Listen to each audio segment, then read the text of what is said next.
Kaya naman kung alam ninyong bahain sa inyo pong lugar, magandang itaas na yung mga gamit na yan. Dapat nga kagabi pa lang si Sexy Megan kagabi pa lang nag-aabang na kami ng kung babahaman malapit sa lugar namin.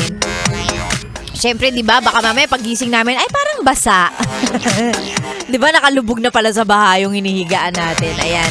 Mag-ingat tayo kung hindi naman kailangan lumabas ng bahay, kung hindi naman importante ang dahilan kung bakit lalabas, babiyahe. Huwag ka na lumabas. This is the perfect time para sabihin sa boss mo na hindi ka naman syokoy.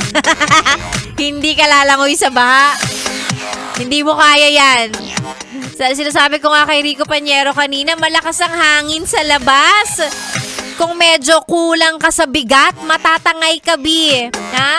Sandamakmak na nagbabalik tarang payong ang nakita ko sa daan ko papasok ng opisina ngayong araw na to. So mag-ingat po tayo kung hindi naman kailangan lumabas.